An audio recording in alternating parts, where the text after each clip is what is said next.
इकडे पाठीमागे इकडे कोणतं ट्रेनिंग आज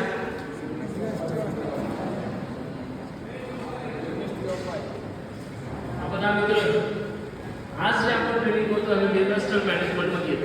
आपत्ती व्यवस्थापनामध्ये आपल्या अवतीभोवती कुठल्या प्रकारची आपत्ती येऊ शकते बरोबर त्यावर आपण जास्त बोलतो सध्या ज्या आपत्ती येतात त्या कोणत्या आपत्ती जास्त होतात